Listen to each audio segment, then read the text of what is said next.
તારીખ 13/9/2008 પોનુર સ્થળે 10 લક્ષણ ધર્મમાં ઉત્તમ આંકિચન્ય ધર્મ ઉપર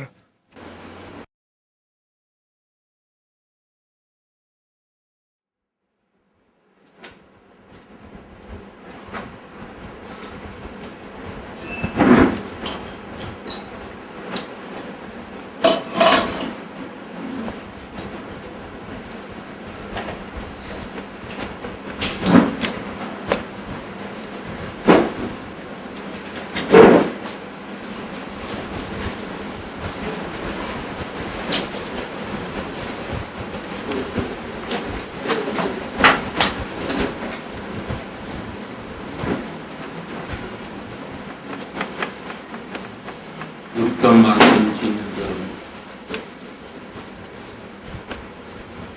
જેમનો મોહ વળી ગયો છે અને પોતાના આત્મહિતમાં સદા રત છે તથા પવિત્ર ચારિત્રને ધારણ કરનારા છે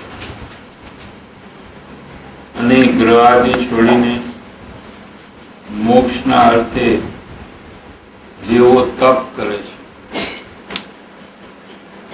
એવા મુનિઓ વિરલા જ હોય છે તથા જેઓ પોતાના હિતને માટે તપ કરી રહ્યા છે તેમજ બીજા તપસ્વી મુનિઓને શાસ્ત્ર અધિક દાન કરે છે અને તેમના સહાય છે એવા योगेश्वरों आ जगत में अत्यंत दुर्लभ है। उत्तम मार्किंचन्य धर्म जो है ये मुनिराज को होता है। चारित्र का एक भेद है। जिनको मोह गल गया हो और अपने आत्महित में सदा रत है, लीन है और पवित्र चारित्र को धारण करते हैं। घर कुटुंब आदि को छोड़कर मोक्ष के प्राप्ति के प्रयोजन से जो तप करते हैं ऐसे मुनियों विरल होते हैं, कम होते हैं। इनकी संख्या बहुत कम होती है तथा जेवो पोताना हित माटे तप करी रह्या छे जो स्वयं अपने हित के लिए तप करते हैं और दूसरे तपस्वी मुनियों को शास्त्र आदि दान करते हैं। तो दूसरे मुनिराज उनके पास जो शास्त्र है वो अगर मांगते हैं तो तुरंत उनको देकर शास्त्र संबंधी अपना जो विकल्प है उसको तोड़कर अंतरात्मा में लीन हो जाते हैं।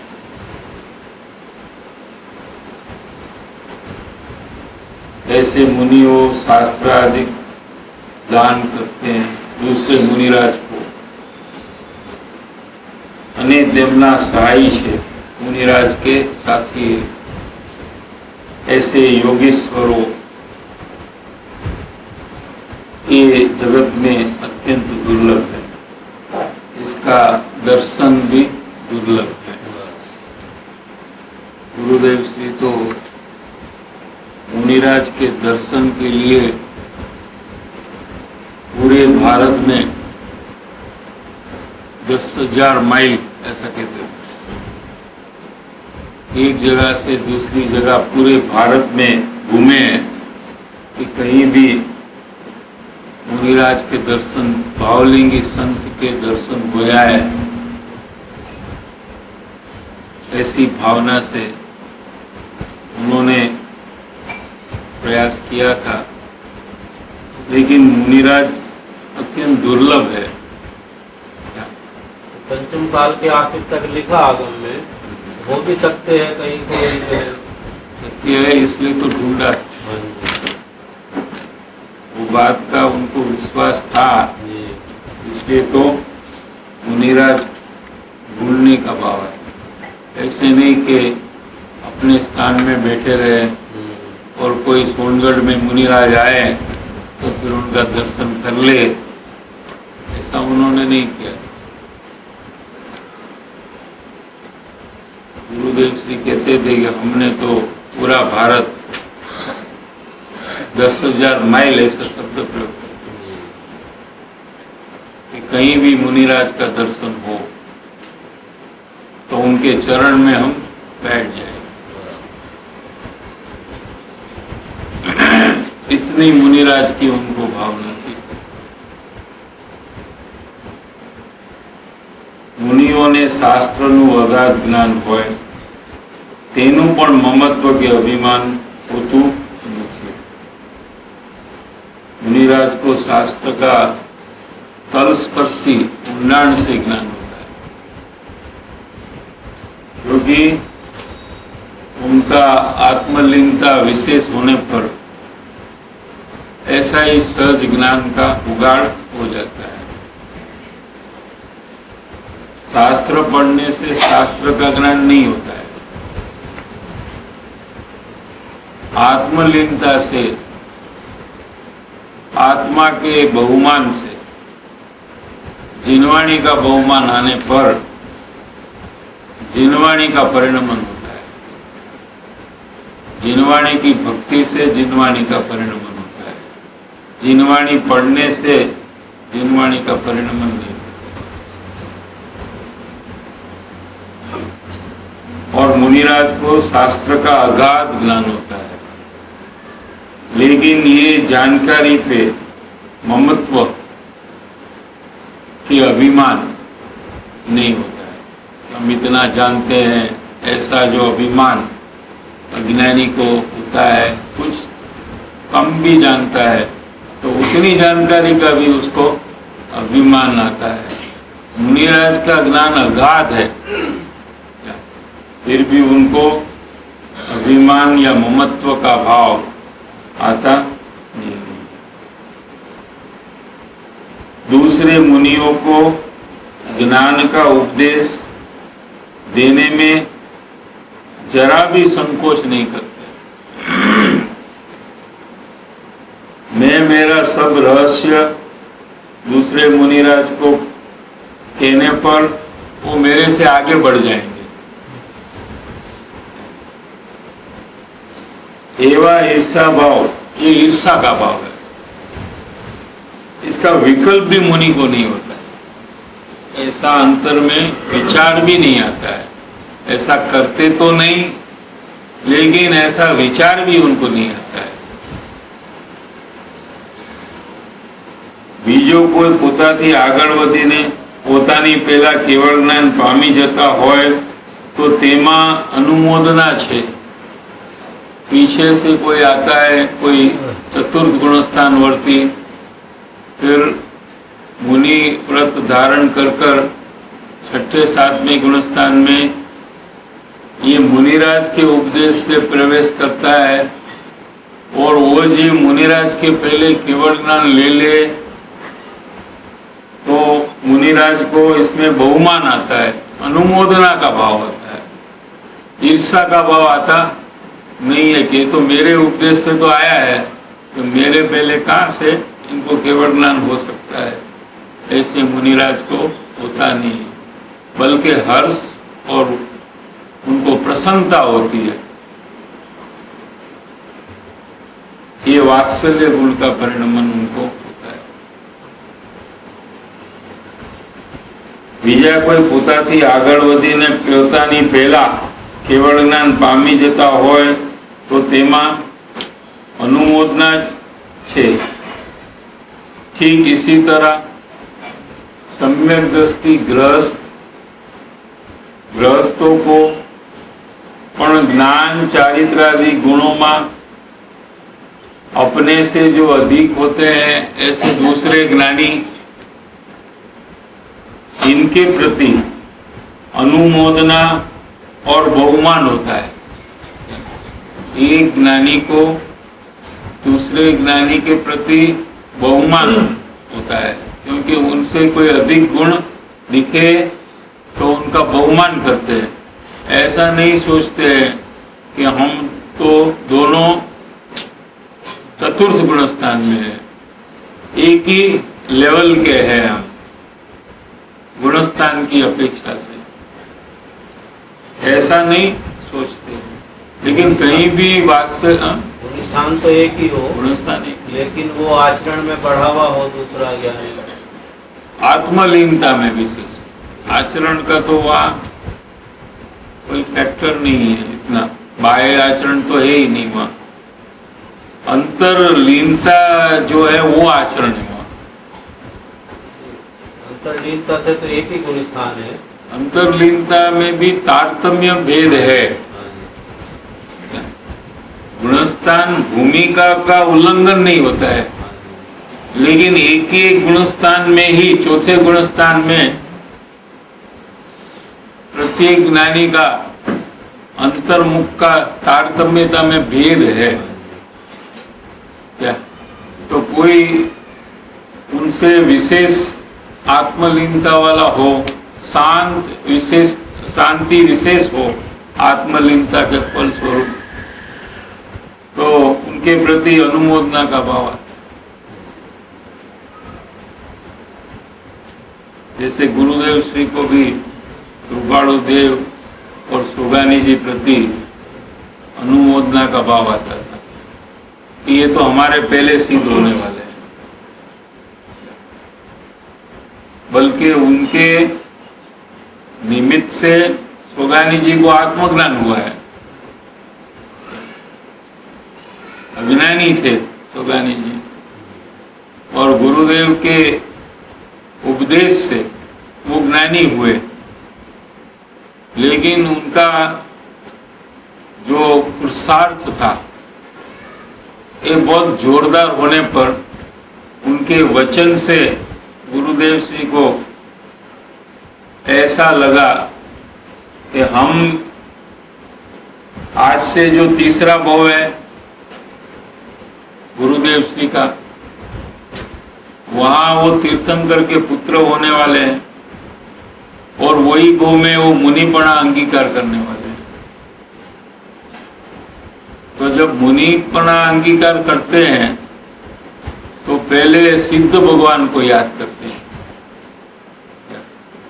नमो सिद्धाणम, ऐसा सिद्ध भगवान का स्मरण कर कर जब मुनिपना अंगीकार करते हैं तो ये सुगानी जी को मेरे नमस्कार पहुंचेंगे, तभी वो सिद्धालय में विराजमान रहेंगे। ऐसा भाव हर्षित होकर करते थे,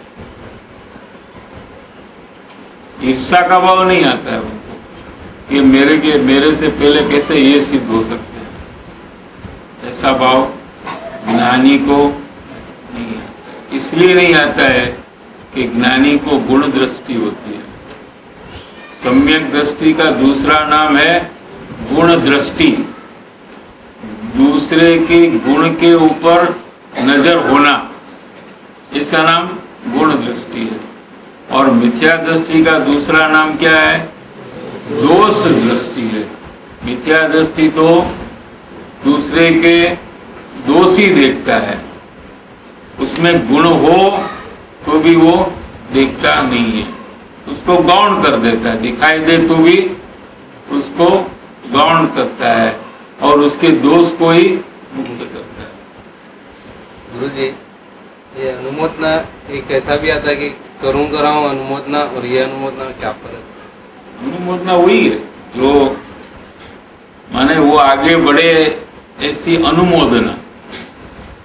तो ऐसा भी बोलते ना, करूँ कराऊँ अनुमोदना में करूँ कराऊँ अनुमोदना में ऐसा नहीं करना चाहिए। वो तो पर पदार्थ, पर पदार्थ का कार्य करना, करवाना और उसकी अनुमोदना होना, ये तीनों मिथ्यात्व है। लेकिन यहाँ तो भावना का बात चल रहा है, तो भावना में अपन को जो बनना है वो कोई बनता है तो उनके प्रति अनुमोदना का भाव आता है कि बहुत अच्छा हुआ, क्योंकि हमें भी वो बनना है।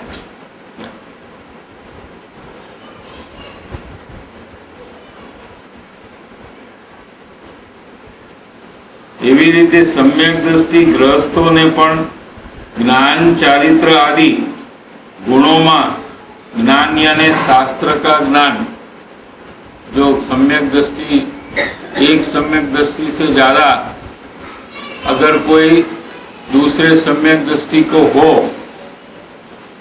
तो ये भी अपने से अधिक गुण वाले मानते हैं इनको, और उनके प्रति भी अनुमोदना का भाव आता है, मत्सर्य भाव नहीं आता है कि मेरे से ज्यादा जानता है और हम दोनों तो एक ही गुण स्थान में है, इसकी प्रसिद्धि ज्यादा होगी और हमारी प्रसिद्धि नहीं होगी, ऐसा उनको भाव आता नहीं। ऐसा भाव आए तो वो अज्ञानी है। जैसे बेन श्री स्वयं ज्ञानी थे तो गुरुदेव का उपदेश सुनते थे, गुरुदेव का शिवोपशम का प्रकार ऐसा था, इतना शिवोपशम का प्रकार बेंसरी को नहीं था, इसलिए तो बहुत बहुमान आता था उनको, और कहते थे कि पेथी है तेल रेडूस, माने एक एक बात को खोली है गुरुदेव श्री ने। अरे हमको आत्मा बोलने का तो गुरुदेव ने सिखाया है, हमको तो आत्मा बोलना भी नहीं आता है, ऐसी निर्माणता उनको होती है।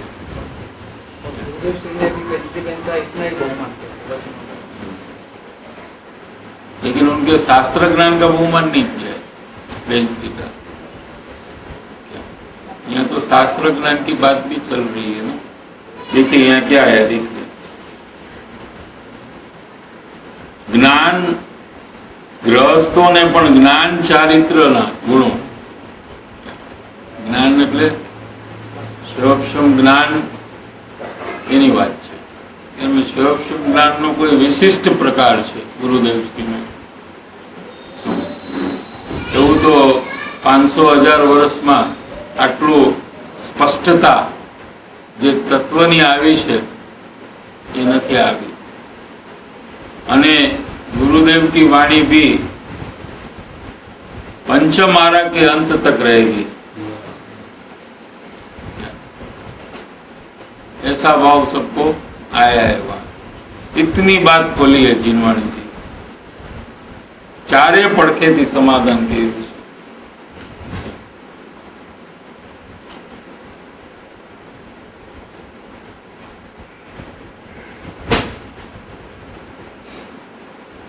बेंसरी का जो बहुमान करते थे वो उनकी लीनता विशेष थी, उसका बहुमान करते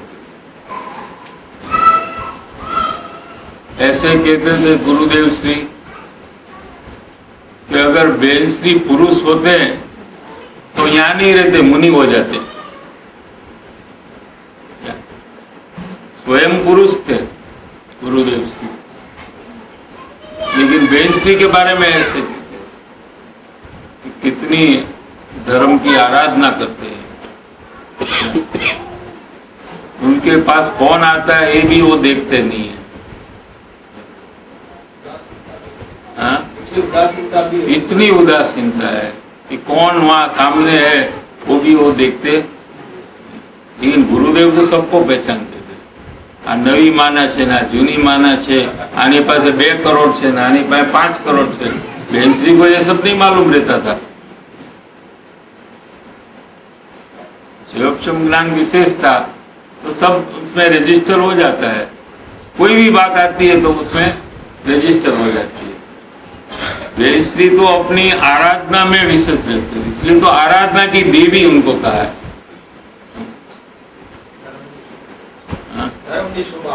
धर्मनी शोभा आई छे, जग्या करो। प्रवचन मंडप में जब आते थे बेंसरी तो गुरुदेव श्री कहते थे कि धर्म की शोभा आ रही है, जगह करो। कैसे कैसे भाव आते, इनको माता कहूं कि बहन कहूं कि दीकरी कहूं, क्या कहूं।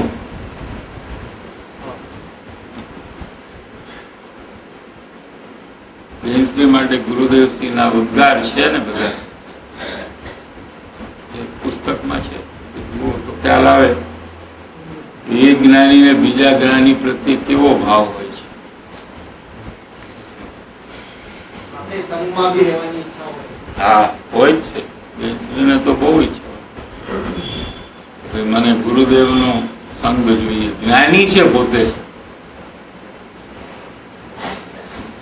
हमको क्या जरूरत है, हमारे पास तो आत्मा है. ऐसा नहीं होता. तो ज्ञानी को भी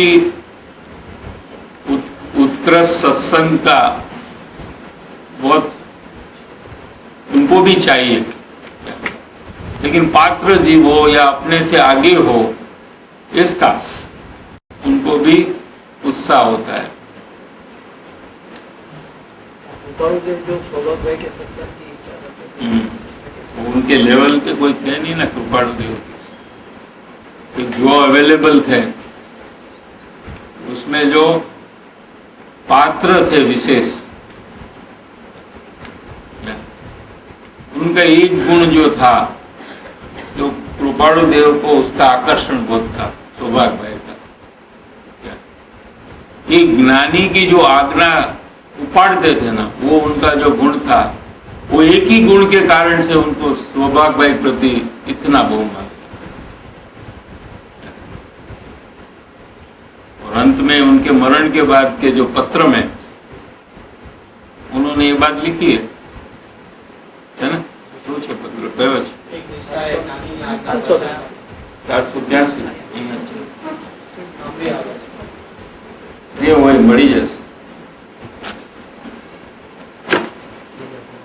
બીજામાં ત્રીજામાં ज्ञानी के मार्ग का धर्म, बार-बार इसके नीचे છે 700 ને નીચે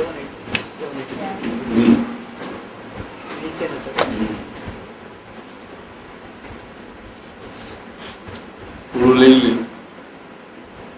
શ્રી સૌભાગ્યને નમસ્કાર. શ્રી સૌભાગ્યની મુમુક્ષુ દશા તથા જ્ઞાનીના માર્ગ પ્રત્યેનો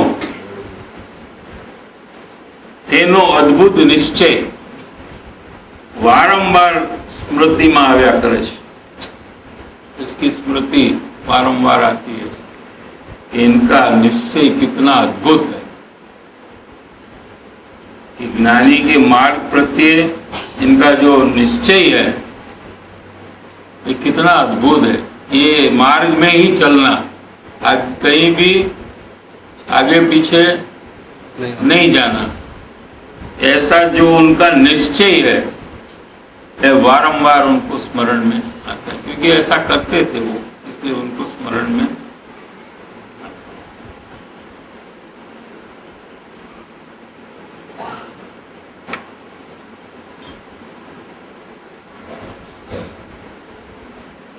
दूसरा भी मेरे पास थे जिसमें कहा है कि उनका अनुसरण करना चाहिए मुमुक्षु को. कहाँ है मालूम नहीं. नीचे अथाय उपकारी तक लिखा हूँ. अथाय उपकारी तक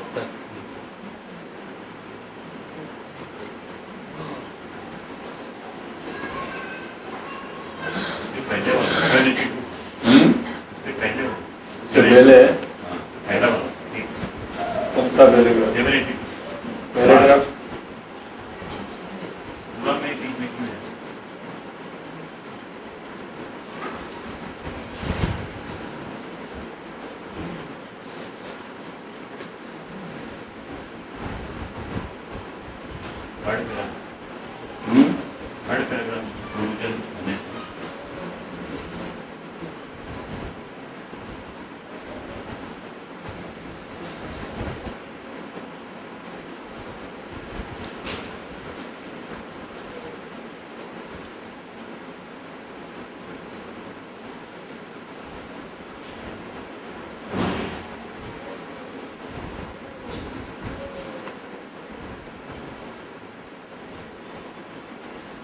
ધીરજથી સર્વે ખેત સમાવો અને તેમના અદ્ભુત ગુણોને અને ઉપકારી વચનનો આશ્રય કરવો યોગ્ય છે. શ્રી સૌભાગ મુમુક્ષુએ વિસ્મરણ કરવા યોગ્ય નથી.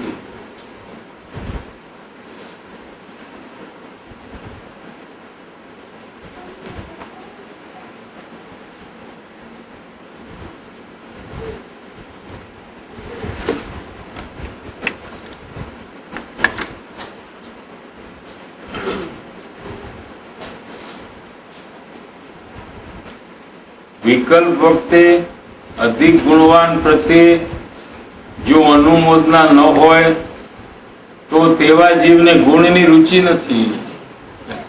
विकल्प भी ऐसा होना चाहिए. अगर विकल्प हो या तो निर्विकल्प हो जाना चाहिए. लेकिन विकल्प हो तो कैसा विकल्प होना कि अपने से अधिक गुणवान के प्रति अनुमोदना का भाव, बहुमान का भाव होना चाहिए. तो तेवा जीव ने गुण की रुचि है. मुनिओ अंतर में जरा पण गोपाव्या वगर छुपाए बिना सरलपणे पात्र जीव ने सर्व रहस्य नो उपदेश करे छे. कोई बात को छुपाते नहीं है क्या कि इनको सब बात समझ में आ जाए तो फिर हमारे पास कौन आएगा, ऐसा भाव मुनिराज को होता नहीं. उपदेश ना विकल्प ने पण पोतानो मानता नहीं. वो विकल्प अच्छा है क्या बहुमान का, लेकिन फिर भी उसको अपना मानता मुनिराज उनका अपना मानते नहीं है. वो भूमिका में ऐसा विकल्प आता है, इसका ज्ञान करते हैं, लेकिन विकल्प मेरा है ऐसे मानता नहीं है. शरीर नु अने विकल्प नु ममत्व जेमने नथी अने आहार तथा उपदेश आदिना विकल्प ने तोड़ीने वितराग स्वभाव में स्थित छे एवा तेवा उत्तम आकिंचन्य धर्म में रत मुनिओ आ जगत में धन्य छे. तेमने चारित्र दशा तो छे, केवल ज्ञान लेवानी उग्र तैयारी वाला छे. तत्पर है, केवल ज्ञान की प्राप्ति में पुरुषार्थवंत है. शीघ्र पुरुषार्थ कर कर केवल ज्ञान की प्राप्ति की भावना है. 12 अंग नु ज्ञान होय तेमा पण आसक्ति नहीं. अगर 12 अंग का ज्ञान माने संपूर्ण ज्ञान अगर उनको है फिर भी इसमें आसक्ति नहीं है. हजी क्यारेक क्यारेक क्यारेक જરાક ઉપદેશ આદિની વૃત્તિ ઉઠે છે, તેને છોડીને स्वभाव में एकदम संपूर्ण स्थिरता वड़े केवल ज्ञान प्रकट करवाना कामी छे. मुनिराज को केवल ज्ञान प्रकट करने के कामी है,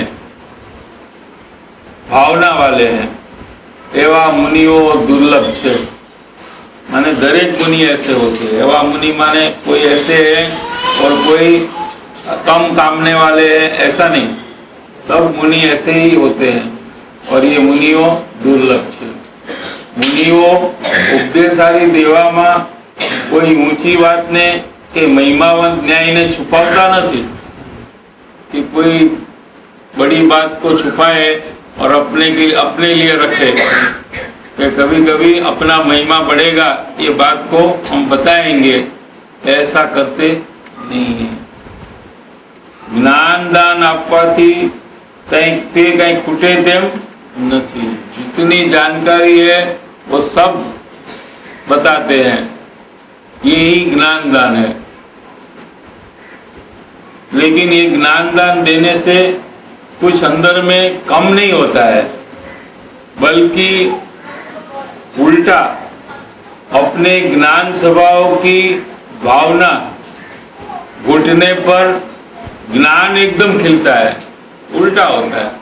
ज्ञान देने से ज्ञान बढ़ता है. यहाँ संसार में पैसा देने से पैसा कम होता है,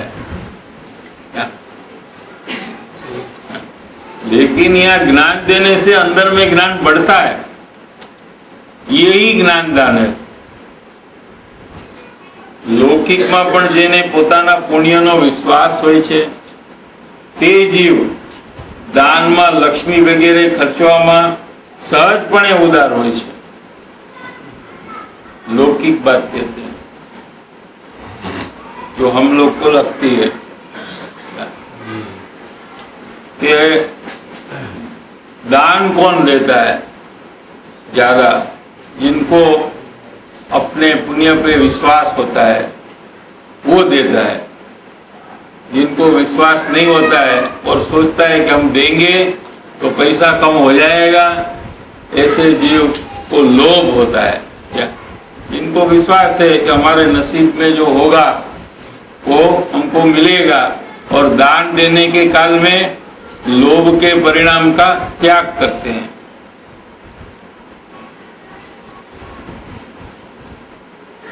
લૌકિકમાં પણ જેને પોતાના પુણ્યનો વિશ્વાસ હોય છે તે જીવ દાનમાં, લક્ષ્મી વગેરે ખર્ચવામાં સહજપણે ઉદાર હોય છે। દાનમાં વધારે લક્ષ્મી ખર્ચવાથી મારી લક્ષ્મી ખૂટી જશે એવી તેને શંકા પડતી નથી कि मेरा तो सब पैसा खत्म हो जाएगा, ऐसे ही दान देते देते ऐसी शंका उनको नहीं होती है। તેમ લોકોતર મુનિવરોને પોતાના પુરુષાર્થની પ્રતીતિ છે કે મારા જ્ઞાનનો વિકાસ અટકવાનો નથી, मुझे तो केवल ज्ञानी होने वाला है। मैं ज्ञान दूंगा तो मेरा ज्ञान कम हो जाएगा, ऐसे मुनिराज को होता नहीं है। ये लोकोत्तर है, लोकों से अलग है। क्या लोगों जैसे नहीं है। जो लोग है उनको ऐसा होता है कि मैं कुछ दूंगा तो कम हो जाएगा।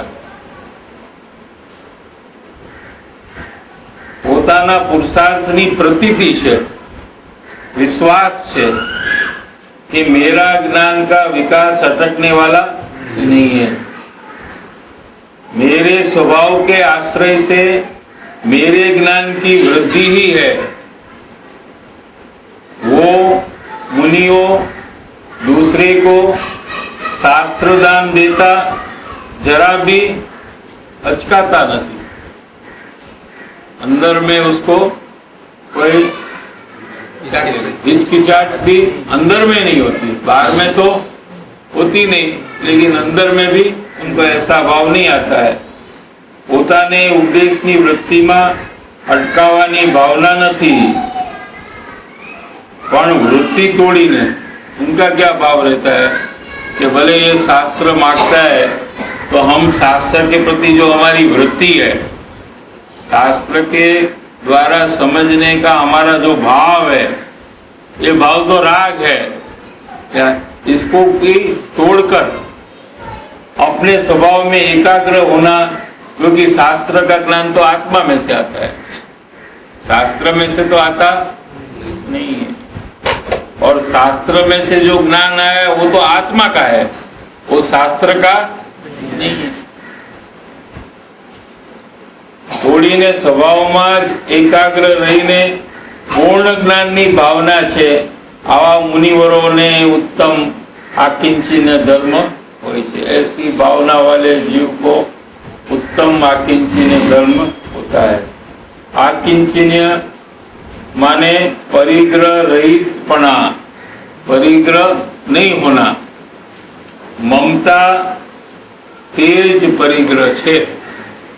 परिग्रह क्या है? ममता, वही परिग्रह है। ममता रहित वितराग भाव ते उत्तम आकिंचन्य धर्म है।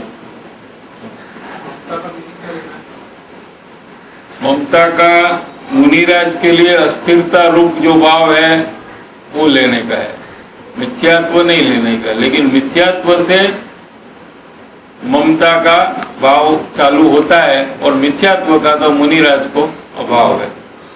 अस्थिरता रूप जो जोड़ान है वो ममता है, चारित्रमों का जो परिणाम है। सॉफ्ट कॉर्नर नहीं, ममता ममता मुनिराज की माने पर की सावधानी का भाव, ये ममता है। हाँ। उतनी संपूर्ण रूप से आत्मा में सावधानी नहीं है जितनी पर में सावधानी है, ये ममता का भाव है मुनिराज।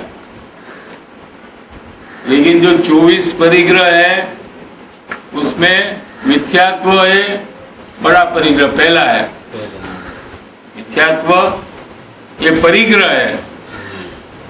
पैसा धान धन्य आदि ये बाद में है, वो तो माने वो स्थूल परिग्रह है, वो कोई कठिन नहीं है मिटाने के लिए क्या? लेकिन मिथ्यात्व ही परिग्रह है, और जिसको मिथ्यात्व नहीं है वो अपरिग्रही है। निर्जरा अधिकार में ज्ञानी को अपरिग्रही कहा है, अपरिग्रही ऐसा गाथा है ना सब। अनिच्छक कयो अपरिग्रही ज्ञानी न इच्छे पुण्य ने, ऐसा लिया है ना। तो वही तो परिग्रह, मिथ्यात्व गया तो परिग्रह भी चला गया और वो अपरिग्रही हो गया। श्रद्धा से जो पहले होता है फिर बाद में जो बार परिग्रह है ये उसके परमाणु से चला जाते हैं, वो उसके परमाणु का कार्य है, ज्ञानी का काम नहीं है। ज्ञानी तो उसके ऊपर से लक्ष्य हटाते हैं, अपने स्वभाव के ऊपर लक्ष्य आता है, तो जो पदार्थ है वो अपने अपने कारण से चला जाता है। क्या ज्ञानी उसके कर्ता नहीं है और ज्ञानी उसको छोड़ने वाले भी नहीं, ग्रहण नहीं करते हैं और छोड़ते भी नहीं, क्योंकि आत्मा में एक शक्ति है, त्याग उपादान शून्यत्व शक्ति। आत्मा न किसी का त्याग कर सकता है न किसी को ग्रहण करता है। त्याग से भी शून्य है आत्मा और ग्रहण से भी शून्य है। ऐसी त्याग उपादान शून्यत्व शक्ति 47 शक्ति जो पीछे है समय सार में, उसमें एक शक्ति है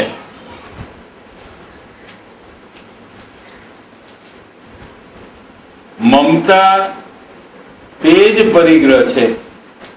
ममता रहित वितराग भाव ते उत्तम आकिंचन्य धर्म છે।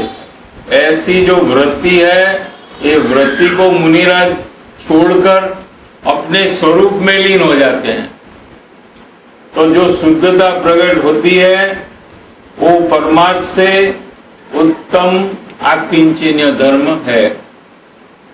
વેદ જ્ઞાન વડે પરથી જુદા સ્વભાવને જાણ્યા વગર પર ઉપરની મમતા ટળે નહીં અને ધર્મ થાય નહીં। क्या कहते कि वेद विज्ञान के बिना ममता मिटती नहीं है और ममता मिटे बिना धर्म होता नहीं। श्री मुनियोना आकिंचन्य धर्म ने हजी विशेषपणे समझावे छे। श्रुतना रहस्य ने जाणनारा वितरागी मुनिओए समस्त परु वस्तुओने पोताना आत्माथी भिन्न जाणी ने तेनो त्याग करी दीधो छे। अपने पास में जो पर वस्तु है उसको अपने आत्मा से भिन्न जानकर उनका त्याग किया है मुनिराज ने।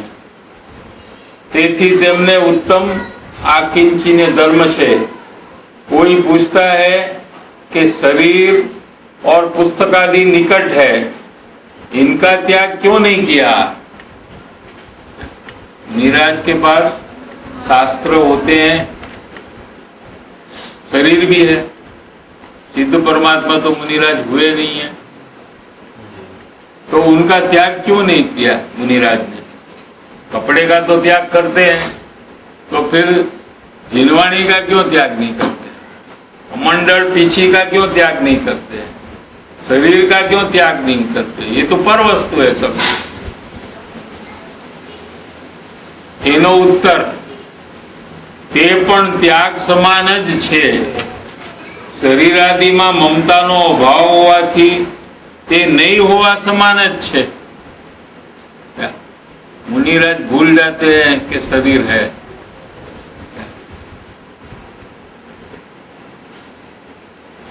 आयु कर्मना नाश वगर शरीर छूटे नहीं. जब तक आयुष्य कर्म है तब तक शरीर रहता है सबको, अज्ञानी को भी और मुनिराज को भी. पण शरीर उपरનું મમત્વ છૂટી શકે છે. शरीर हो लेकिन शरीर का ममत्व को जीव छोड़ सकता है क्या? शरीर छूटने पर ही शरीर का ममत्व छूटता है ऐसा नहीं है. हरियंतों ने पण 12 शरीर तो विद्यमान है. हरियंत भगवान को भी शरीर है क्योंकि आयुष्य कर्म अभी बाकी है. सिमंदर परमात्मा जो है यहाँ विराजमान है. ये यहाँ जो 20वें तीर्थंकर थे मुनि सुव्रत, तभी अरिहंत पद को प्राप्त किए. और अगले 24 तीर्थंकर में जब 12वें तीर्थंकर यहाँ होंगे तब तक उनको ये शरीर साथ में रहेगा और उसके बाद वो सिद्धालय में विराजमान होंगे. फिर भी शरीर मेरा है ऐसे ममता का भाव आता. कितना साल? अनंत साल. हाँ, अनंत साल. अनंत तो अंत, इसका तो अंत आ गया ना. 12वें तीर्थंकर में अंत आया ना. जिसका अंत आता उसको अनंत नहीं कहते. अनंत माने अंत नहीं, उसको अनंत कहते. 1 करोड़ पूरा. 1 करोड़ पूर्व. इसके अंदर में असंख्य अबज वर्ष है. इसकी कोई गिनती करना बहुत कठिन है कि कितना है वो. इतने साल शरीर साथ रहेगा. अरिहंत भगवान को जिनको केवल ज्ञान हुआ है,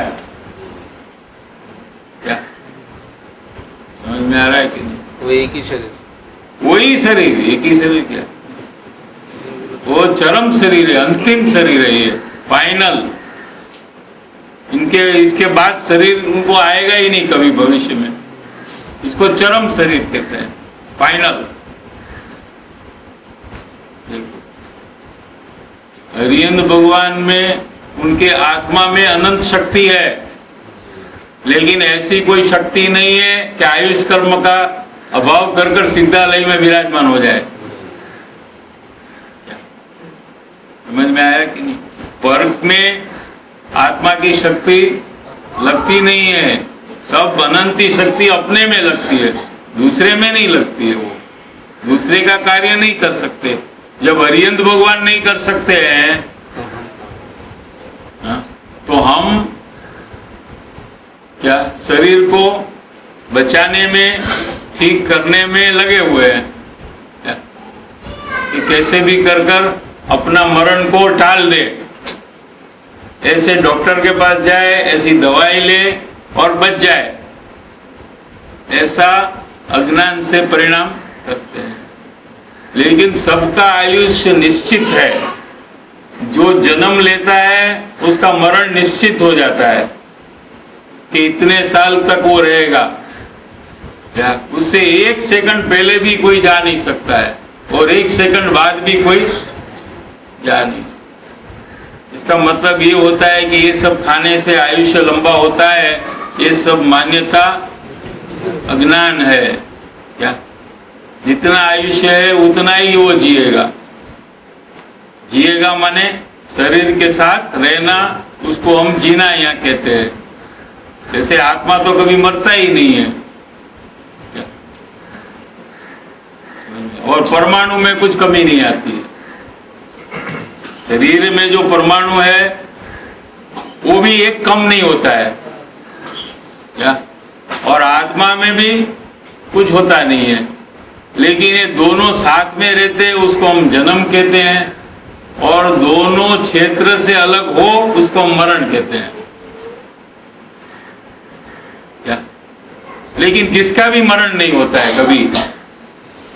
परमाणु भी एक मरता नहीं है, माने कम नहीं होता है. जला दे तो भी खत्म नहीं होता। शरीर को जलाने से राख होती है।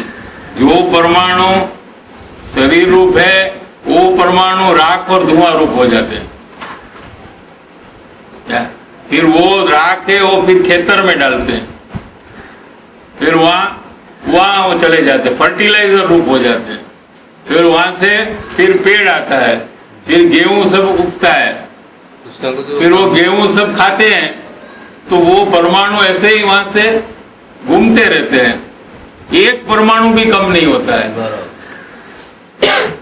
और आत्मा में कुछ हानि होती भी नहीं, कुछ नहीं होता कहीं भी।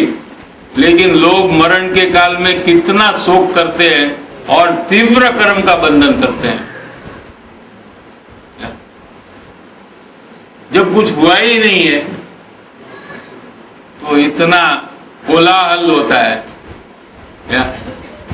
ये सब रोते हैं, ये किसके लिए रोते हैं मालूम है? कोई मरा है उसके लिए कोई रोता नहीं है, मेरा क्या होगा, स्वार्थ के लिए। अपने स्वार्थ के लिए रोते हैं कि मेरे के काम में आता था। क्या? क्या? कुछ नहीं तो राग द्वेष करने के लिए तो काम आता है ना। कोई भी हो, पैसा न दे, ध्यान न रखे, क्या कैसे भी प्रकार हो, फिर भी वो काम में आता है। कैसे? कि कभी गुस्सा करना है तो कोई चाहिए ना, तो रेडीमेड है घर में ही। क्या? और राग द्वेष तो सतत चलते हैं जीव को, तो राग द्वेष में कोई का आदमी निमित्त तो चाहिए ना। अकेला अकेला कैसे राग द्वेष करेगा वो? क्या? किसी के प्रति राग हो सकता है या किसी के प्रति द्वेष हो सकता है, तो कोई चाहिए ना आपको। तो ये रेडीमेड है घर में। क्या? कहीं बाहर में जाने की जरूरत नहीं है। जब चाहिए तब राग द्वेष कर सकते हैं। झगड़ा करो, कभी मूड अच्छा हो तो दोस्ती करो, फिर मूड खराब हो तो झगड़ा करो। ये फैसिलिटी जो है वो चली जाती है, उसके लिए ये रोता है कि अभी मैं किससे राग द्वेष करूंगा। हाँ? कोई बाहर वाले से कर नहीं सकते हैं। क्या? इसके लिए जीव रोता है, उनका स्वार्थ है, उसके लिए रोता है। वो मरकर कहाँ जाएगा उसकी चिंता है क्या इसको? हाँ? ये बेचारा अभी ये शरीर छोड़ दिया, अभी कहाँ जन्मा रहेगा, कहाँ गया रहेगा, तो हमको क्या है कहीं भी जाए। तो वो जीव की उसको पड़ी नहीं है। जिसको वो जीव के प्रति भावना है वो ये सोचेगा कि गया कहाँ, अभी कैसे रहेगा, दुखी रहेगा सुखी रहेगा। लेकिन वो उसके बारे में नहीं सोचता है, वो तो हमको क्या फैसिलिटी मिलती है वही देखता है। तो ये स्वार्थ है सब, और ये स्वार्थ के कारण से जीव को दुख होता है। 2-4 साल बीमार रहे ना तो फिर रोता नहीं। 2-4 साल अगर वो बीमार रहे तो रोता नहीं, कुछ सेवा करनी पड़े तो नहीं रोता है। 2-4 साल बीमार रहता है तो वो पीछे वाले फिर उसके लिए रोते नहीं, मैं मर जाता। तब तो रोना पड़ता है ना, मरते हैं तो नहीं जैसा कोई हंसता नहीं है वो टाइम पे, दूसरे लोग देखेंगे ना तो रोना पड़ेगा वो टाइम पे। क्या? दूसरे लोग को मालूम है कि इसको अच्छा है कि ये जाता है, फिर भी रोना पड़ता है।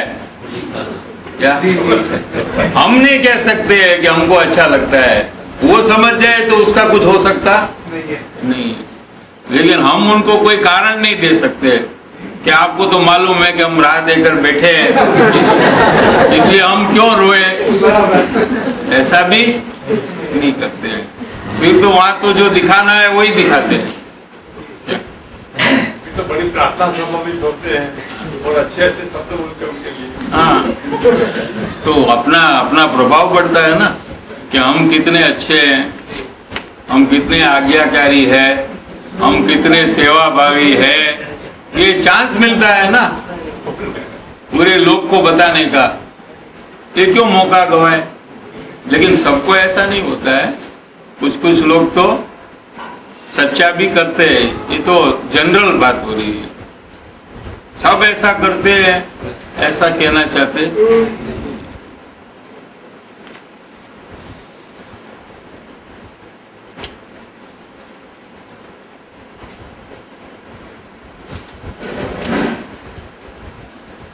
हरिहंत भगवान को बाहर में शरीर तो विद्यमान है, लेकिन उनको ममत्व का तद्दन अभाव है, इसलिए उनको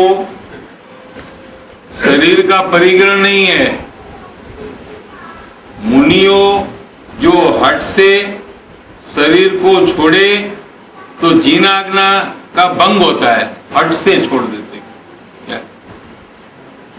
यानी आपघात जैसा हुआ, जीव हिंसा का भाव हुआ है, तो हठથી प्राण त्याग करवो તે તો હિંસા છે, ऐसे मुनिराज करते नहीं। દેહનો સંયોગ છૂટવો તે મુનિને આધીન નથી।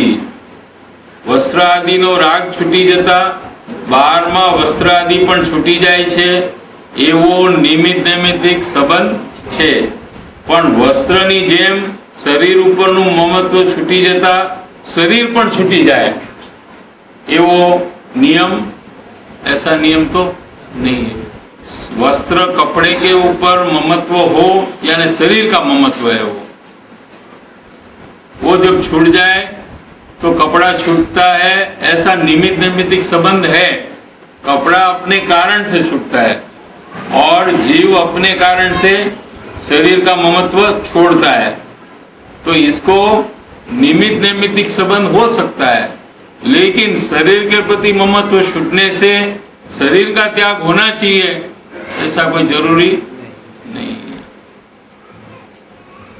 देह तो परमाणुओं संयोग है, तेनो वियोग आयु कर्मनी स्थिति पूरी थाय त्यारे थाय छे, पण तेना उपरनु ममत्व छोड़ीने निर्मोही चैतन्य स्वभाव में जागृत रहेवुं ते उत्तम आकिंचन धर्म है।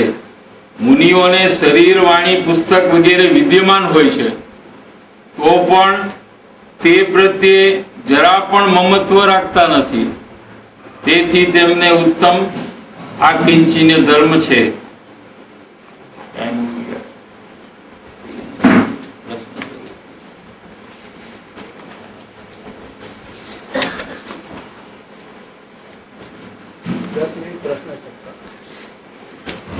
कभी अनुमोदना बहुमान की बात आई थी, तो अपन जो है किसी ज्ञानी की अनुमोदना बहुमान करते हैं और किसी साधर्मी को वो अच्छा नहीं लगता, जो है इच्छा सी होती है उनको सुनने में, तो अपन करें या नहीं करें?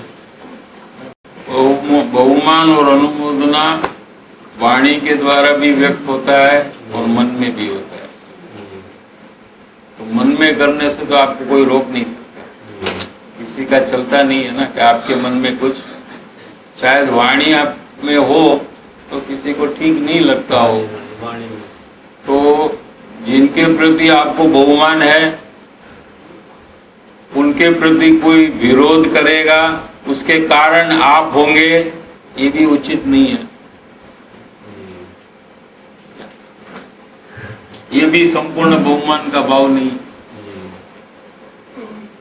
कोई हमारे निमित्त से विरोध करे, हाँ करेगा ही ना, आपको मालूम है कि विरोध कर सकता है, फिर भी आप अपना आग्रह रखते हैं कि हमको कुछ मालूम नहीं, हम तो जैसा हमको भक्ति है भावना है वैसे ही हम करेंगे, ऐसा थोड़ा नहीं करना चाहिए, ऐसा हम समझते हैं।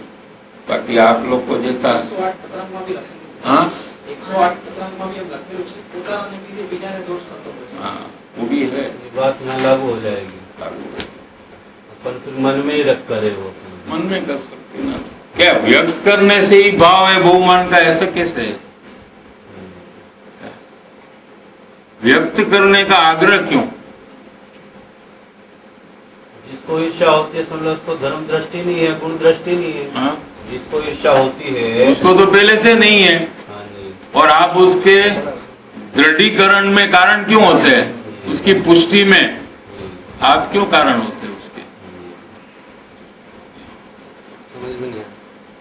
माने एक आदमी तो पहले से श्रद्धा नहीं रखता है किसी के प्रति कि ये ज्ञानी है या धर्मी है, ये धर्म पहले से ही नहीं है, और आपकी प्रवृत्ति को देखकर उसको विशेष विरोध आता है वो ज्ञानी के प्रति, आपकी प्रवृत्ति देखकर। तो ऐसा काम आप क्यों करते हैं? तो अब उसके लिए हम क्या प्रवृत्ति नहीं करना?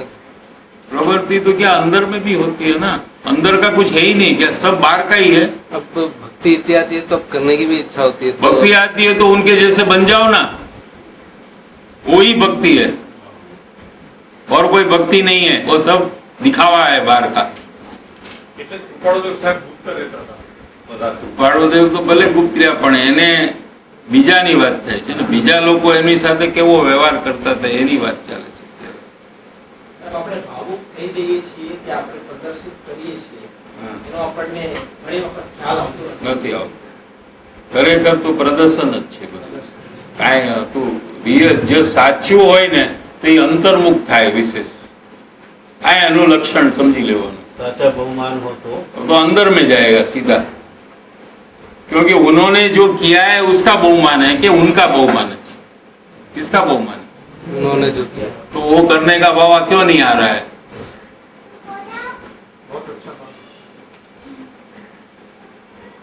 इसकी प्रेरणा होती है ना, वही तो वास्तविक बहुमान है।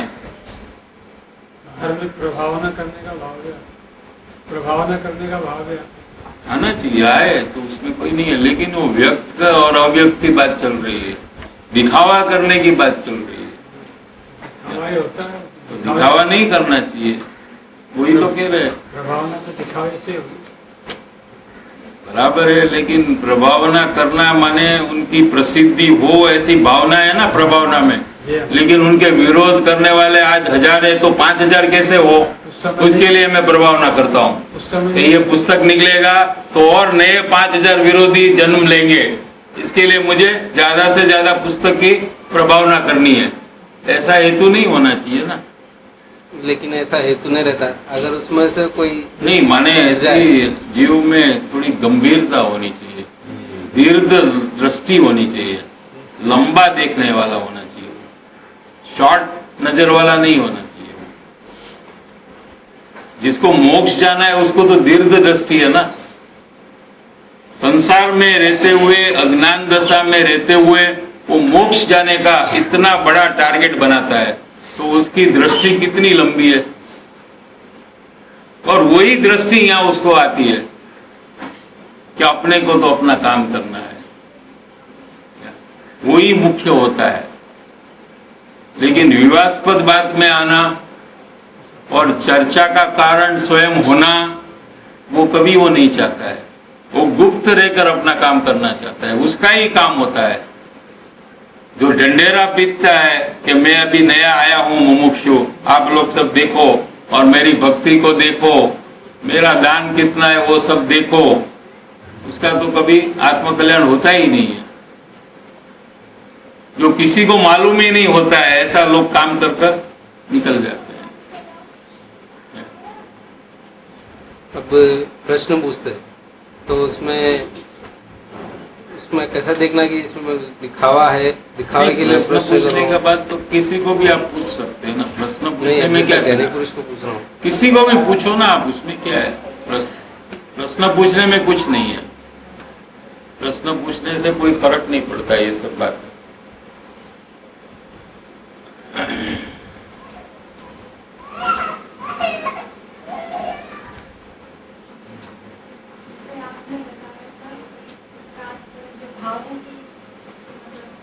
भावों के परिचय के साथ जो अवलोकन करते हैं, तो उसमें जब हम अपने भावों को देखते हैं तो कोई राग के भाव रहते हैं, कोई द्वेष के भाव रहते हैं।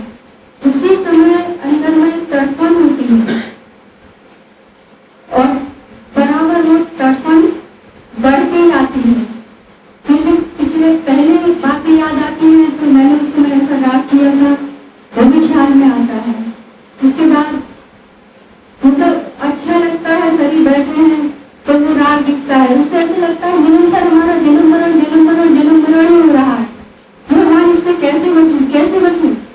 फिर ऐसे लगता है कि कोई जगह नहीं है, अगर सब भाव करेंगे तो उससे ही बंधन हो रहा है, और मैं कहाँ जाऊँ, क्या करूँ? ये सब विचार है, अवलोकन नहीं है। इसको अवलोकन नहीं कहते। अवलोकन में तो सिर्फ अपने रागादि भाव जो होते हैं, इष्टपना और अनिष्टपना, इसको देखने, जो सोचता है उसका अवलोकन तो बंद हो जाता है इमीडिएटली, वो तो विचार में चढ़ जाता है। भूतकाल भविष्य काल, वो तो विचार दशा है, ये अवलोकन की दशा नहीं है। अवलोकन में तो वर्तमान है, ये पहला समझना, प्रेजेंट है, प्रेजेंट टेंस होता है ना, प्रेजेंट है ये कार्य। आप जो कहा उसमें प्रेजेंट क्या है? उस समय थोड़े जो भाव हुए, 2-4 भाव बैठे, मच्छर काटा, हाथ पैर दर्द हुए, तो 4-6 भाव हुए, उसके बाद फिर प्रभु की स्थिति आ गई। सिर्फ एकदम इजी बात है, आप अपनी बात सब छोड़ दीजिए। कोई भी इष्टपना यानी पसंदगी का भाव हो या नापसंदगी का भाव हो, ये पहले ये समझ लीजिए किसको कहते हैं इष्ट और किसको कहते हैं अनिष्ट। माने कोई भी चीज आप देखते हैं तो या तो आपको पसंद आती है या तो आपको पसंद नहीं होती है, इसका ही नाम राग द्वेष है। ऐसा जो राग द्वेष है इसका अवलोकन हो करना, प्रत्येक वर्तमान में राग द्वेष चालू ही है, इसलिए प्रत्येक वर्तमान में अवलोकन करना कर सकते हैं हम। तो इसका देखने पर ये भाव की जात क्या है, इसका स्वरूप क्या है, ये सब समझ में आता है अवलोकन में। इतना ही काम है, दूसरा सब काम एक्स्ट्रा जो है वो सब विजुअल का कार्य है। आप सोचते रहते हैं कि ये भाव से इतना बंधन होगा तो हमारा क्या होगा, ये सब सोचने का है। वो टाइम में कितने ही शुभाशुभ भाव चले जाते हैं, वो तो आप देखने का चूक जाते हैं तब।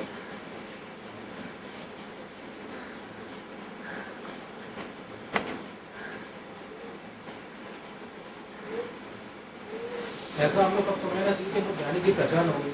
हाँ, ऐसा निश्चय हमको कभी करना चाहिए कि हम ज्ञानी की पहचान हो गई, सही मायने में।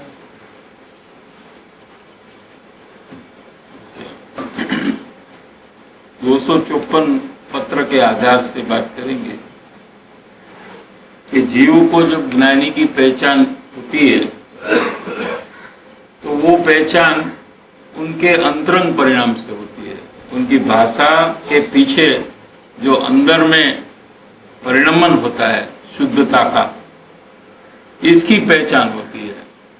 वो किसको होती है कि जो पहचान करने की परम तीव्रता रखता है।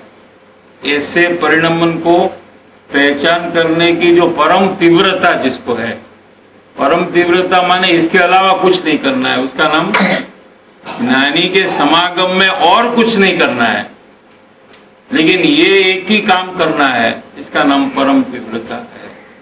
तो जब ऐसा परिचय में रहते हुए पहचान जब होती है तो दूसरे जीवों प्रति दासत्व भाव आता है। दासत्व माने किसी के प्रति जलसी नहीं होती। जलसी माने क्या? ईर्ष्या का भाव खत्म हो जाता है। कोई अपने से आगे बढ़े तो उसके प्रति प्रेम आता है। किसी को आगे बढ़ने में रोकने का भाव नहीं आता जो पहले आता था। और ज्ञानी के प्रति अधिकार बुद्धि नहीं होती उसको, पहले थी, लेकिन पहचानने वाले को वो खत्म हो जाती है क्या कि ये मेरे लिए अकेले है और मेरा ही काम होना चाहिए, बाकी दूसरे का कुछ भी हो, ऐसा भाव उनको खत्म हो जाता है। ऐसा भाव रहता है पहले, लेकिन वो भाव का नाश हो जाता है वहां। क्या ऐसे अनेक प्रकार से फेरफार होते हैं। अधिकार बुद्धि में उनको अपना कुछ एक जोड़ता, अधिकार बुद्धि में थोड़ा सा जैसे कुटुंबी जन के प्रति अधिकार आता है ना अपने, ऐसे अधिकार ज्ञानी के प्रति आ जाता है जिसको पहचान नहीं है क्या हम कहे ऐसा उनको करना चाहिए। बल्कि ज्ञानी तो अपनी इच्छा रूपी कार्य नहीं करते हैं, दूसरे जैसा कहते हैं वैसा ही करने का उनका प्रयास रहता है। और ये बात अज्ञानी जानता है क्या इसलिए वो अपने इच्छा के अनुसार उनको परिणमाने का प्रयास करता है। ये अधिकार बुद्धि है, ये इसका गैर लाभ लेता है। पहचान वाला को ऐसा नहीं होता है। जिसकी सही पहचान न हो, डुप्लीकेट हो पहचान, उसको ऐसा अवश्य होता है। क्या एक अपनी भाव होता है कि आप एक ही विषय ले लो, कोई नहीं, विषय लेने का नहीं, सब बात में अपने अनुसार वो परिणमने चाहिए। ऐसा विषय लेना तो अच्छा गुण है कि भाई हमको ये बात समझना है तो आप लीजिए। अधिकार बुद्धि ना possessiveness. Possessiveness He only belongs to me only. is my property. My exclusive right are there. मेरी प्रॉपर्टी है, मेरी property. ऐसे अंदर में मानता है कि मैं कहूँ ऐसा ही उनको करना Possession. चाहिए, ऐसी उनकी इच्छा है, ऐसा हो नहीं सकता है, लेकिन इनकी इच्छा ऐसी होती है।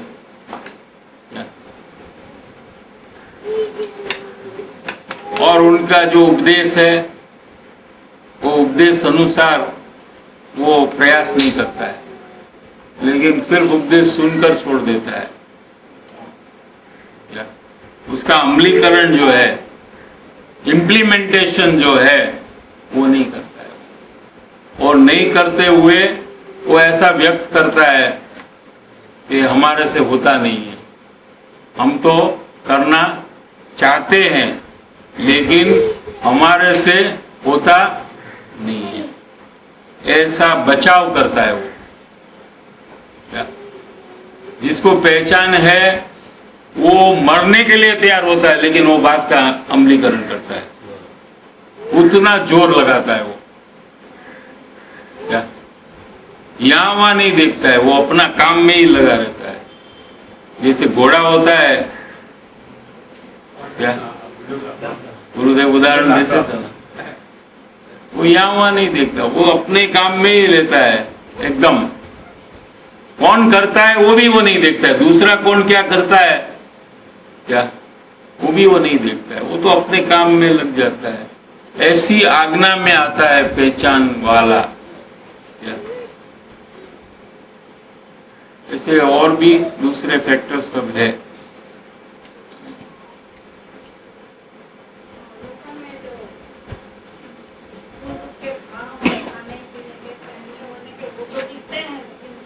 वो तो सबको दिखते हैं, वो लोग नहीं करने वाले को नहीं मालूम पड़ता क्या ऐसा हमको खाने का भाव आया। जब खाने की चीज रखो तो सब भाव अंदर से बाहर आता है, सब कचरा सबको अवलोकन करने वाला या नहीं करने वाला। पता तो क्यों चलना चाहिए, पता तो अंदर में क्या हो रहा है उसका चलना चाहिए। क्या अंदर में जो रागादि भाव होते हैं उसका पता नहीं चलता है वहां, क्योंकि जो पदार्थ सामने आया उसमें तीव्र रस और रुचि है, इसलिए अंदर में वो समय में क्या हो रहा है ये मालूम पड़ता नहीं है।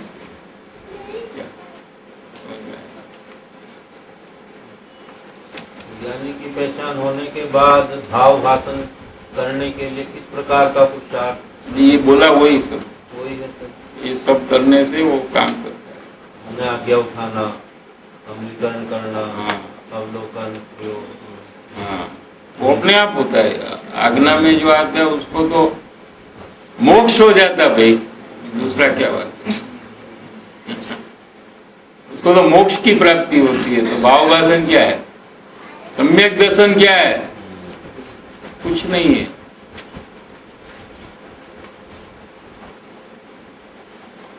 गुरुजी एक प्रश्न है, अभी मेरे निमित्त से किसी मेरे वर्तन से किसी को कर्म बंधन ना हो। कर्म बंधन तो होता है, हाँ लेकिन ज्ञानी का विरोध न हो, ये बात चल रही है। नहीं अभी विषय ये चल रहा है। अभी कर्म बंधन तो आपके निमित्त से दूसरे को होता है।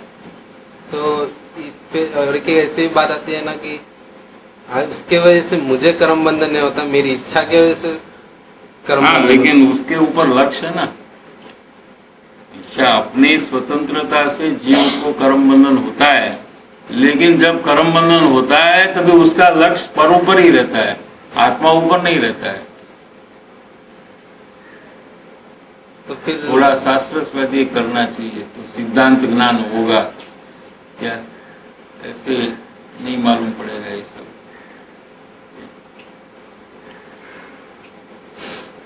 थोड़ा टाइम निकाल कर रोज जिनवाणी का अध्ययन या सीडी जो है उसको सुनना और द्रव्यान योग शास्त्र का कुछ कुछ अभ्यास करना तो बहुत बात समझ में अपने आप आ जाएगी।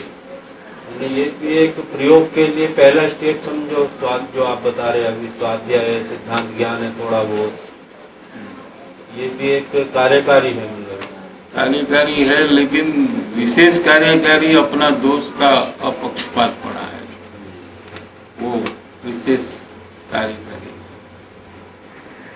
अपने को जो दोष हो रहे हैं उसका बचाव जो हम कर रहे हैं ये छोड़ देना चाहिए, इसका स्वीकार करना चाहिए।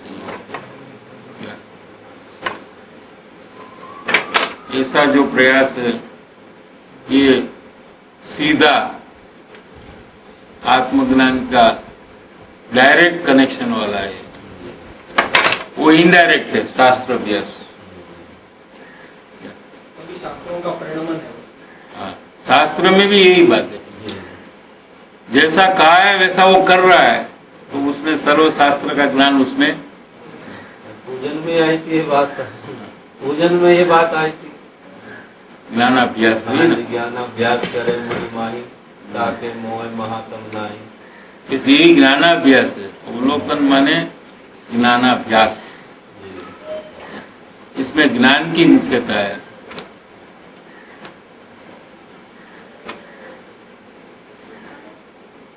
जो भी आपने दोस्त को देखने की बात बताई, तो जैसे कोई अपने दोस्त प्रत्यक्ष बताता है उसको तो अपन उसी समय स्वीकार कर लेते हैं, और अंदर में अंदर ही स्वीकार तो अच्छा है।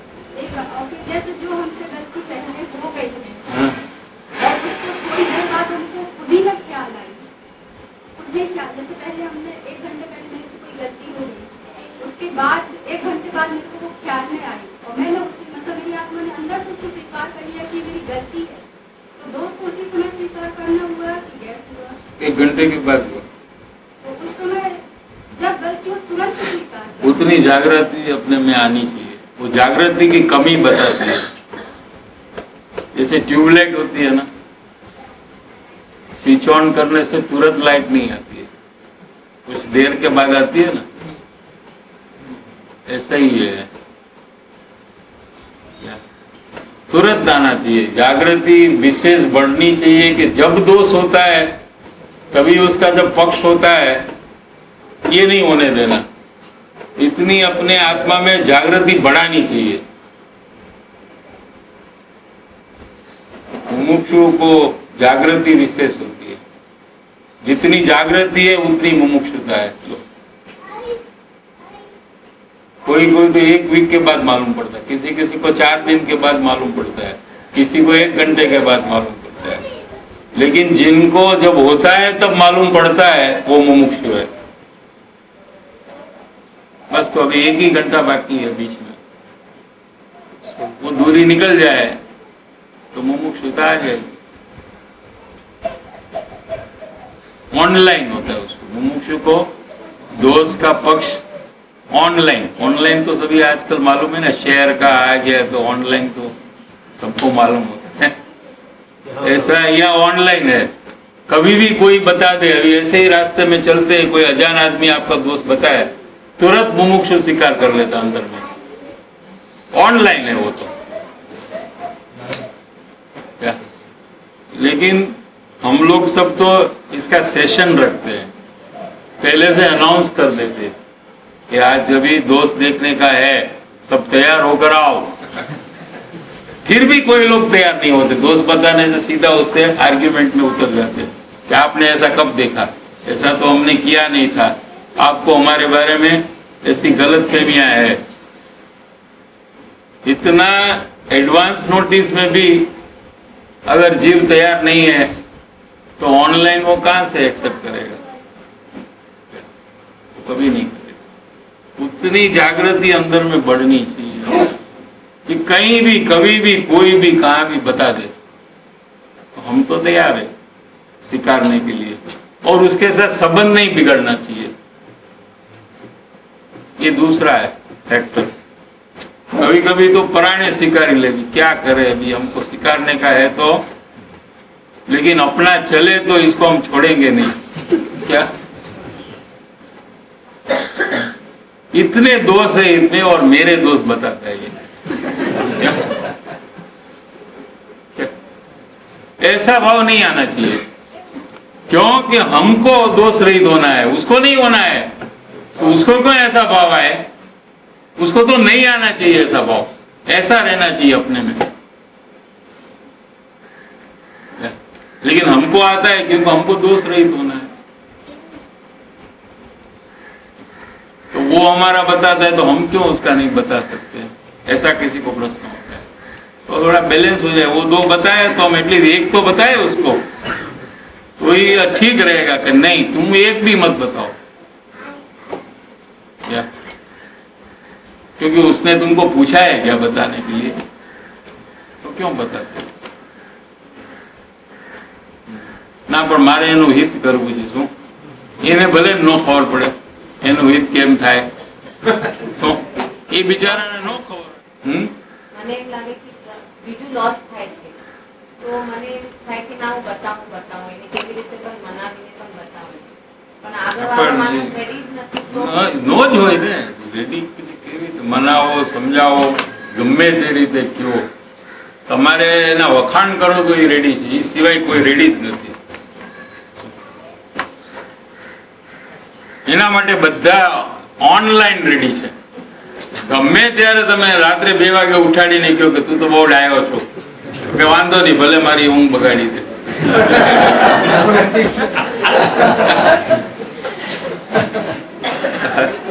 ફરીથી કે તો શું કીધું?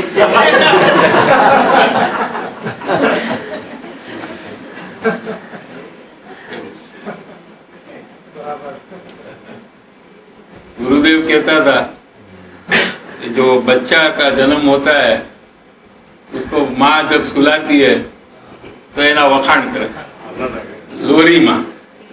ये एटलो बधो अनादिकाळथी टेवायेलो छे पोताना गुण पोताना वहू माने के सुई जाए पछी त्यारे माँ एना वखाण करे, तो तू तो बहु डायो छू, तू तो बहु सुंदर छू, એવું કંઈક ને કંઈક બોલે ને એવું સુઈ જાય। એને પણ તમે કંઈક કહો કે તમે આવો તોફાની છો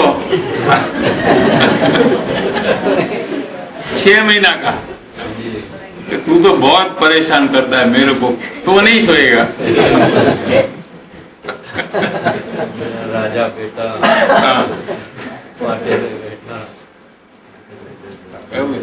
અવ્યક્તપણે પણ જીવને એના કોઈ ગુણ કરે એને ગમે છે કે બધા મારા વખાણ કરો, બધા મારું સારું જુઓ, એવું અંદરમાં એને ચાલ્યા જ કરે છે ઓટોમેટિક, એફર્ટલેસલી। એટલે જ્યાં એવું હોય ત્યાં ઉભો રહી જાય, એક મોકો પણ છોડતો, one chance he will not leave, એના વખાણ થતા હોય તો। પણ ક્યાંય પણ એની ભૂલ કોઈ કાઢે તો એની પાસે જ ન જાય, એનાથી दूर भागे,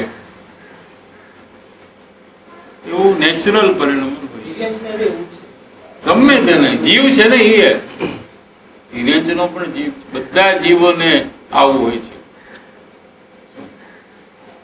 કેમ કે એને ખબર નથી ને કે હું ભગવાન છું। જ્ઞાનીને શું છે કે ખરેખર એ ભગવાન છે રિયલી, શું પણ એને ખબર નથી, એટલે એને એમ થાય કે બધા મારા વખાણ કરે, કેમ કે ભગવાનના તો બધા વખાણ જ કરે, એવો એને ભાવ આવે છે, કારણ કે પોતે જ પરમેશ્વર છે, આખા વિશ્વથી પૂજ્ય છે પોતે, તો એને બીજા પાસે પૂજાવાનો ભાવ આવે કે ન આવે? આવે જ, એટલે આવે છે, શીખડાવ્યા વગર આવે છે, કોઈને શીખડાવવું ન પડે આ વાત। એનું કારણ આ છે કે અવ્યક્તપણે એ પોતાને પરમેશ્વર માને છે।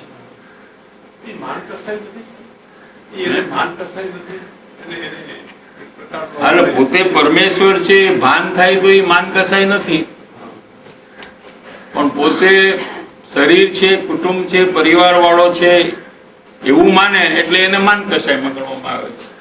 કેમ કે પારકી વસ્તુમાં પોતાપણું કર્યું, પોતાની વસ્તુમાં પોતાપણું કરવાથી કઈ માન ન આવે. આપણે સિમંદર ભગવાનને પરમેશ્વર માનીએ તો એ કઈ ખોટું નથી, એ તો પરમેશ્વર જ છે, સમજાણું ને? એમાં માનનો કોઈ પ્રસંગ નથી, કેમ કે એ સાચું છે. ખોટામાં માન હોય, સાચામાં ન હોય કોઈ દિવસ.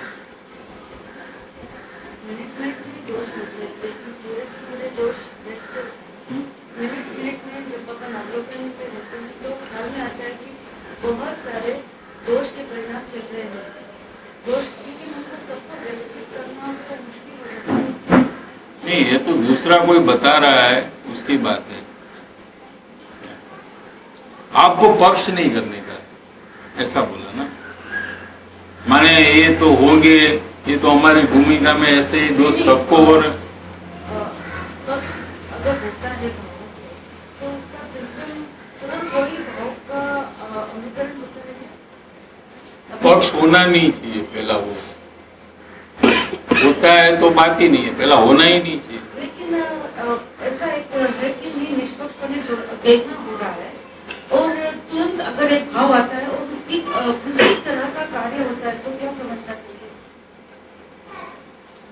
कार्य तो बाद में होता है, हाँ, यहाँ तो भावों का अवलोकन है.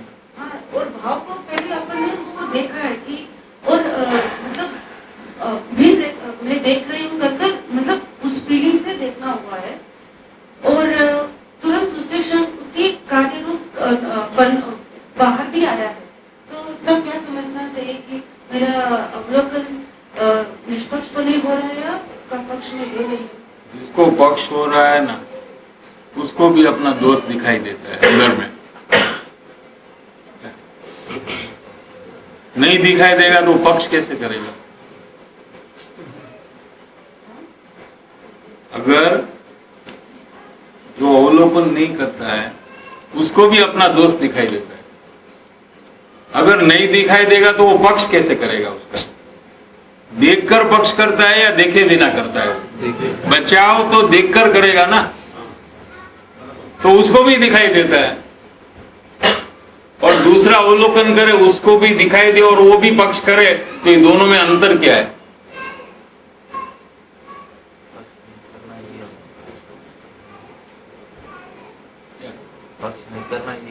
यही तो है, दोष है लेकिन उसका पक्ष नहीं करता है. कौन? अवलोकन वाला. और दोष है और उसका पक्ष करता है कौन? जो अवलोकन नहीं करता है. वो दोनों में कोई अंतर तो होना चाहिए ना, दोनों एक ही काम करे ऐसा तो नहीं होना चाहिए.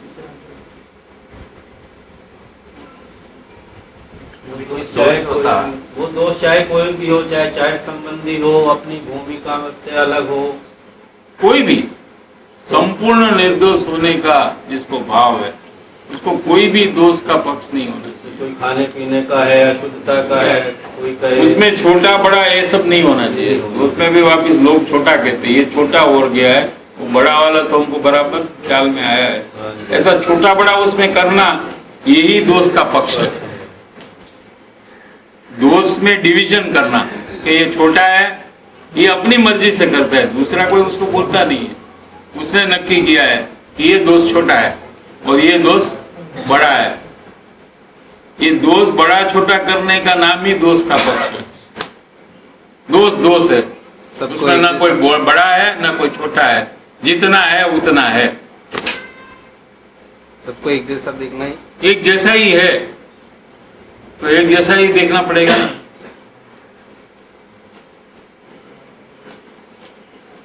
में कहता है कोई ज्ञानी का चारित्र मोह के दोष को देख करके जो है वो उनको अज्ञानी या विराधना में आता है, तो अपन फिर उसको कहते हैं कि ये ऐसा कोई बड़ा दोष नहीं है.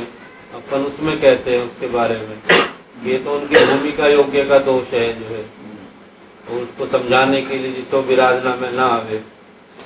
लेकिन वो मानता है आपकी बात, मान भी सकता है. तो वो हिसाब से आपको बात करना चाहिए. आप उसको भी दो चांस देना चाहिए, एक नहीं मानने का और एक मानने का. आप ऐसे बात करते हैं कि उसको मानना ही चाहिए ऐसे आग्रह पूर्वक करेंगे तो आपको नुकसान होगा। जी माने अंत में वो नहीं माने ऐसा करे तो भी आपके उसके प्रति जो प्रेम भाव है उसके आत्मा प्रति उसमें कोई फर्क नहीं होना चाहिए। एक तो वो गलत कर रहा है और उसका वो फल भोगने वाला है, उसके ऊपर आप लात मारते हैं वापस द्वेष कर ये ऐसा तो नहीं, लेकिन ऐसा नहीं होना चाहिए। अगर करते हैं तो नहीं करते हैं तो ठीक है। लेकिन अपन उसके दोष को छोटा करके ही बताते हैं ज्ञानी के, जिससे उसको विराधना में ना आवे कि भाई ये तो एक चारित्र मोह संबंधी दोष है जिसको आप इतना लाइट कर रहे हो और विराधना उस तो तरीके मतलब आप जिनवाणी से उनको बताइए ना सीधा कि जिनवाणी में ऐसा। हाँ, कैसे कैसे प्रकार के हाँ, दोष हाँ, दर्शन मुख के है जी जी और कौन से प्रकार के दोष चारित्र कोई मुख मतलब है जिनवाणी का वो तो स्वाध्याय करने वाला है ना, तो हाँ, उसको तो जिनवाणी से समझाना चाहिए। जी तो वो जिनवाणी के आधार से वो नहीं मानेगा तो फिर वो कोई भी बात नहीं मानेगा। जी वो किसको मानता है पहला वो समझना, किसी को समझाने के पहले जी पहला ये नक्की करना चाहिए जसू भाई हाँ जी कि वो पहले किसको मानता है। जिनवाणी को मानता है ऐसा है, या गुरुदेव को मानता है, या कृपाणु देव को मानता है, या किसको मानता है, टोडरमल जी को मानता है, किसी एक को तो वो मानता रहेगा। तो आपको थोड़ा परिश्रम उठाना चाहिए कि वो ज्ञानी या वो जिनवाणी के माध्यम से उसको समझाना, अगर आपको समझाना है तो। अब तो जैसा बोलना है बोलकर फिर चले जाते कि अपना विकल्प शांत हो गया, हमने बोल दिया, खोटा हो गया, ऐसा नहीं। आपको उसके प्रति अच्छा भाव हो तो आप भी थोड़ा संशोधन करिए, जानकारी करिए कि भाई ये तो टोडरमल जी का ही बात मानता है, तो टोडरमल जी में ऐसी कोई बात है तो ढूंढिए और फिर बताइए उनको कि देखो यहाँ ऐसा लिखा है, इसका अर्थ आप क्या करते हैं। फिर वो बोलते टोडरमल जी भी कहे तो भी हम मानने के लिए तैयार नहीं है, तो फिर उसका संग छोड़ देना, फिर उसको समझाना नहीं, क्योंकि वो टोडरमल जी का नहीं मानता है तो आपका क्या मानेगा। समझ में आ रहा है कि नहीं? फिर छोड़ देना उसको, मध्यस्थ हो जाना, नॉर्मल हो जाना, न उनके प्रति द्वेष भाव रखना, न उनके प्रति राग भाव।